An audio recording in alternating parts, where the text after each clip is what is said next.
perempuan itu bisa jadi lebih cerdas dari lelaki. Itu dulu waktu sekolah itu kan sering yang jadi juaranya itu justru perempuan. Nah, cuman perempuan tuh hidupnya itu banyak rombe-rombenya. Bapak-bapak tuh operasi senyap gitu, kerkes kerkes. Habis sama. Cuman kalau perempuan tuh berisik begitu.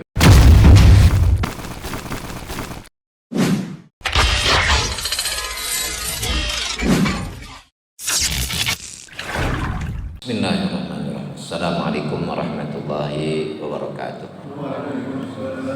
Alhamdulillah, wassalatu wassalamu ala rasulillah, wa la hawla wa la quwwata illa billah. Ma ba'du. Farabbi syrah li sadri wa yassir li amri wahlul 'uqdatam min lisani yafqahu qawli sadaqallahul azim wa sadaqa rasuluhun nabiyul habibul karim wa nahnu ala dzalika minasyahidin syakirin. Alhamdulillahi rabbil alamin. Sedang taklim yang dirahmati oleh Allah Subhanahu wa taala, melanjutkan pelajaran kita dari kitab Ahwalun Nabi sallallahu alaihi wasallam. Masih melanjutkan hal ihwal Nabi sallallahu alaihi wasallam bersama para budak, atau hal ihwal Nabi di dalam pengajaran-pengajaran beliau berkenaan dengan budak. Wa qala sallallahu alaihi wasallam, dan bersabda Rasulullah sallallahu alaihi wasallam, man daraba mamlukahu zaliman, barang siapa memukul budaknya, hal keadaan si pemukul itu zaliman, dalam keadaan dia zalim, uqida minhu yaumal qiyamah, maka akan diambil qautnya, akan diambil qisasnya dari tuan tersebut pada hari kiamat. Ini hadis diriwayatkan oleh Sahihul Adab oleh Imam Bukhari dalam kitab Al-Adabul Mufarrad. Faqala sallallahu alaihi wasallam, dan bersabda Nabi sallallahu alaihi wasallam, man latama mamlukahu, barang siapa menggampar budaknya, au darabahu, atau memukulnya, fakaffaratuhu ayyuqtiqahu, maka kafaratnya atau tebusan atau denda atau hukuman dari pemukulan atau penggamparan dia kepada budaknya, bahwasanya dia harus membebaskan budak tersebut. Rawahu Muslimun wa Abu Dawud, diriwayatkan oleh Imam Muslim dan Abu Dawud. Jadi ini jelas batasan yang membuat para tuan itu tidak bisa semena-mena terhadap budaknya. Makan harus dengan menu yang sama dari tuannya, baju harus dengan kualitas yang sama dengan tuannya. Ya, kalau memerintah ya harus diperintah dengan perintah yang bisa dia kerjakan, tidak mengerjakan di malam hari.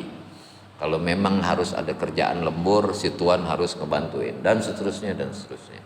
Kalau si budak berusaha ingin membebaskan dirinya dengan mencicil, maka si tuan itu harus memberi kesempatan kepada budaknya. Ini adalah cara-cara Rasulullah SAW melalui syariat Islam di dalam membebaskan budak. Nah, ini lanjutannya Nabi SAW bersabda, wahasa an-Nabi SAW, dan menggiatkan Rasulullah SAW ala itqil abid, atas perkara pembebasan budak. Faqala, dan dia berkata, ayyumamri'in muslimin, yang mana saja dari pribadi muslim, a'taqa imro'an musliman, yang dia itu membebaskan pribadi muslim yang lain yang menjadi budak, fahuwa fikakuhu minan nar, maka budak muslim yang dibebaskan itu menjadi tebusan dia dari neraka. Yujzi'u bikulli azmin minhu azman minhu, memadai dari setiap tulang si budak menjadi tebusan dari tulang si tuan, tulang dari orang yang membebaskan. Wa ayyumamra'atin muslimatin, dan perempuan muslimah mana saja, a'taqat imra'atan muslimatan, yang dia membebaskan budak perempuan yang muslimah, fahiya fikakuha minan nar, maka budak yang dibebaskan itu menjadi tebusan dia dari neraka. Tujzi'u bikulli azmin minha azman minha, memadai setiap ruas tulang dari budak yang dibebaskan menjadi pembebas dari tulang dia dari neraka. Wa ayyu mamri'in ya'ataqa imra'ataini muslimataini, dan perempuan muslim dan lelaki muslim mana saja yang membebaskan dua budak perempuan yang muslimah, fahuma, maka kedua budak muslimah yang dibebaskan itu merupakan fikakuhu minan nar, tebusan dia dari neraka. Jadi kalau satu laki bebasin satu budak lelaki itu seri, budak perempuan orang perempuan bebasin perempuan itu seri. Tapi kalau satu lelaki muslim membebaskan satu budak perempuan itu belum cukup, dia mesti dua. Jadi itu kalau dia seorang lelaki muslim membebaskan satu budak perempuan, ya, maka tebusannya itu baru separuh tuh. Yang separuh lagi masih dalam ancaman neraka. Dia mesti bebaskan dua. Kenapa begitu? Ya karena memang ada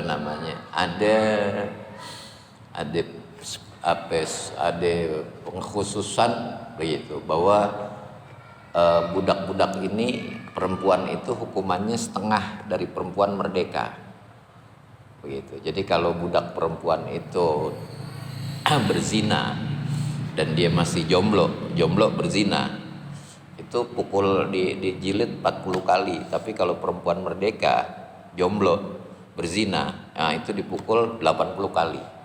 Jadi nilainya setengah kontennya begitu ya. Kayak saksi juga perempuan tuh nilainya setengah. Saksi di dalam urusan muamalat ya, kagak boleh di urusan pembunuhan, zina, dalam dalam akad muamalat dia boleh, tapi nggak boleh perempuan semua.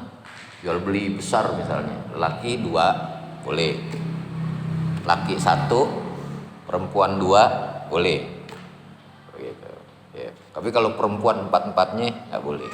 Kenapa begitu? Perempuan gampang kegoda. Makanya kalau buat saksi itu kurang kokoh dia. Pengen tahu ngegoda perempuan tuh kayak bagaimana? Gampang. Di pengajian kalau Ustadz tausiah masuk tuh makanan, tausiah ada makanannya, yang dengerin bapak-bapak, aman tuh kagak berisik.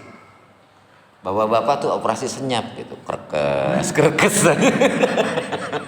habis sama. Cuman kalau perempuan tuh berisik begitu, ya gampang kegoda. Kondangan ketemu orang bajunya sama, bisa pulang lagi dia. Laki kondangan bajunya sama, bodo amat tuh gitu kan. Kalau gitu bajunya sama-sama beli di Shopee murah gitu kan, bebas ongkir gitu. Kondangan ketemu bertiga sama semua bajuannya. Kalau perempuan sih bisa balik lagi ya. Kalau mindik-mindik dia ngumpet-ngumpet, kita mah bodo amat, mau baju sama mau apa ya. Itu hal-hal kayak begitu. Bukan masalah dia kurang cerdas loh, enggak. Perempuan itu bisa jadi lebih cerdas dari lelaki. Itu dulu waktu sekolah itu kan sering yang jadi juaranya itu justru perempuan. Nah, cuman perempuan tuh hidupnya itu banyak rombe-rombenya begitu ya, banyak montek-monteknya, banyak ininya. Udah perempuan kayak begitulah. Yang udah nikah pasti ngerti lah istilahnya ya. Wan Abdullah bin Amr bin As waja'ahu Qahraman, diriwayatkan dari Sayyidina Abdullah bin Amr bin As. Waja'ahu datang kepada Rasulullah SAW Qahraman. Qahramanu al-qaimu bi umurir rajuli ay mudirul a'mal. Qahraman ini orang yang bertugas ngurusin urusan-urusan orang, atau mudirul amal, pengawas kerjaan, mandor dah. Dia datang mandor kepada Rasulullah SAW. Faqala lahu, maka Rasulullah SAW berkata, mandor datang kepada Sayyidina Abdullah bin Amr bin As. Ya, faqala lahu, maka Sayyidina Abdullah bin Amr bin As berkata kepada ini mandor, a'taitar raqiqa qutahu, kamu sudah beri para budak makanan mereka. Dia disuruh kerja, udah dikasih makan belum? Qala la, belum. Qala fantalik fa'atihim, pergi kamu kasih makan mereka. Ya. Qala Rasulullah SAW bersabda, ya, kafa isman, cukuplah sebagai dosa, antuh basa aman tamliku kutahum, cukuplah sebagai dosa engkau tahan ya, dari orang yang dia itu makanannya berada dalam penguasaan engkau. Jatah orang makan kita tahan, begitu. Ya. Itu cukup sebagai dosa kata Rasulullah SAW. Hadis ini diriwayatkan oleh Imam oleh Imam Muslim dalam kitab Sahih. Qala sallallahu alaihi wasallam, dan bersabda Nabi sallallahu alaihi wasallam, innallaha yu'adzibul ladzina yu'adzibuna an-nasa fid dunya, rawahu Muslimun wa Abu Dawud. Sungguhnya Allah Subhanahu wa taala akan menghukum, akan mengazab orang yang azab manusia di dunia. Ini hadis diriwayatkan oleh Imam Muslim dan Abu Dawud. Kadang kita ngelihat siksa dunia itu kita udah nggak nahan. Ya, ada orang disiksa pakai api, ada orang diketokin tulang keringnya pakai rota. Ya, ada orang disetruk. Ya, ada orang disuruh minum, maaf begitu ya, air kencing. Ya, ada orang diperlakukan dengan tidak manusiawi. Semuanya itu pasti akan ada balasannya dari Allah Subhanahu wa taala di akhirat nanti. Ya. Ini selesai pembahasan mengenai budak. Ya. Allahumma shalli ala sayyidina Muhammad wa sayyidina Muhammad wa sallim radhiyallahu tabaraka wa ta'ala sayyidina rasulullah ajma'in. Alhamdulillahi rabbil alamin. Allahumma anfa'na bima 'allamtana wa 'allimna ma yanfa'una wa rizqna ulumman tanfa'una fid din wa dunya wal akhirah. Wa sallallahu ala sayyidina Muhammad nabiyyi wa sallam. Alhamdulillahi rabbil alamin. Assalamualaikum warahmatullahi wabarakatuh.